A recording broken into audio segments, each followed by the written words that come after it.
Olá! Você já parou para pensar como o ChatGPT parece que lembra do que foi dito vários parágrafos atrás? Ou, sei lá, como alguns aplicativos parecem que leem a nossa mente, sugerindo exatamente o que a gente quer? Bom, por trás disso tudo, existe uma espécie de memória de longo prazo super poderosa. E hoje a gente vai descobrir qual é o segredo dela. E o segredo, olha, não é mágica não. São os bancos de dados vetoriais. Eles são, na verdade, o verdadeiro motor por trás de uma boa parte da revolução da inteligência artificial. E hoje vamos desvendar exatamente como essa tecnologia funciona. Então, para a gente entender por que os bancos de dados vetoriais são tão revolucionários, primeiro a gente precisa olhar para o problema que eles resolvem. E o problema todo está no limite das palavras e na rigidez dos bancos de dados que a gente já conhecia. Vamos imaginar um aplicativo de receitas. Se alguém busca por panqueca, um banco de dados comum do tipo SQL vai procurar exatamente por essa palavra. Mas e se a busca for por crepe? Para um computador tradicional, são só duas sequências de letras diferentes. Ele não faz a menor ideia de que os dois são, no fundo, a mesma coisa, né? Discos de massa deliciosos e muito parecidos. A busca exata, nesse caso, falha em entender o contexto. E o motivo dessa falha é que os bancos de dados tradicionais organizam tudo em linhas e colunas, sabe? Como se fosse uma planilha gigante.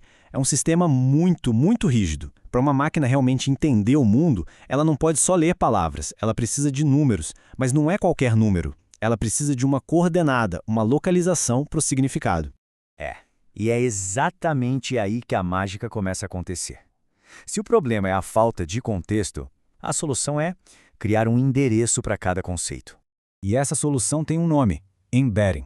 Pensa nisso como um conjunto de coordenadas, tipo um endereço numérico. Com os embeddings, cada conceito no mundo, seja uma foto de um gato, uma música de jazz ou a palavra pizza, recebe um endereço único dentro de um mapa gigantesco e multidimensional. Isso é um salto gigantesco em relação ao método antigo, o tal do One-Hot Encoding. Essa técnica mais antiga era como ter um interruptor para cada palavra que existe no dicionário. Imagina, extremamente ineficiente, consumindo uma quantidade absurda de memória. Já os embeddings, eles são densos, eficientes e, o mais importante, eles capturam o contexto e as relações entre as ideias.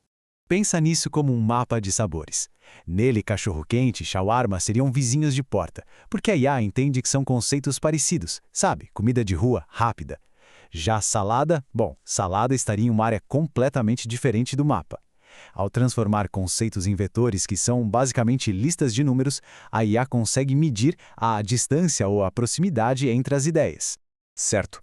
Então agora a gente tem esse mapa de significados. Mas como é que a IA navega por ele para encontrar o que a gente está procurando? Acontece que a forma de buscar também muda completamente. E aqui está a grande virada de chave. Em vez de procurar por um identificador exato ou um nome, o sistema faz uma busca por similaridade. O objetivo não é encontrar uma correspondência literal, mas sim encontrar o vizinho conceitual mais próximo naquele mapa de significados. A melhor analogia para isso é a do bibliotecário com a superaudição. Imagina entrar numa biblioteca onde os livros não estão organizados por ordem alfabética, mas por vibe. Você chega para o bibliotecário e sussurra: "Eu quero algo épico e triste." E, em vez de procurar por títulos, ele te leva direto para o corredor onde a tristeza épica está concentrada. É exatamente isso que a busca por similaridade faz.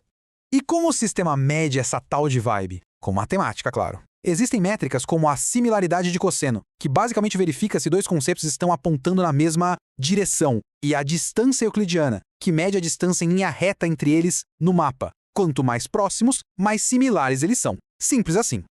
Ok, tudo isso soa incrível, mas tem um desafio prático aí. Se o nosso mapa de significados tem bilhões de pontos, como é que essa busca pode ser rápida? A resposta está numa forma incrivelmente inteligente de navegar por esse espaço. Levaria, com certeza. Se a IA tivesse que comparar a busca com cada um dos bilhões de vetores, um por um, nossa, o processo seria lento demais para ser útil. É aí que entra em cena um algoritmo brilhante para resolver esse problemão de velocidade. O nome dele é HNSW, ou Hierarchical Navigable Small Worlds. O nome parece complicado, eu sei, mas a ideia é genial e funciona que nem um GPS. Ele cria diferentes níveis de zoom sobre o mapa de dados para encontrar o que precisa sem ter que olhar tudo. Para a gente entender o HNSW, vamos usar a analogia do paraquedista. Pensa assim, você precisa encontrar uma casa específica num país inteiro. Primeiro, lá de cima, na camada superior, a 10 mil metros de altura, você dá uns saltos enormes entre as cidades só para achar a região correta. Depois, você desce para uma camada intermediária e começa a pular de bairro em bairro. E por fim, na camada final, você já está no chão, aí é só olhar as casas ao redor para encontrar o endereço exato. É esse sistema de camadas que torna a busca ultra rápida.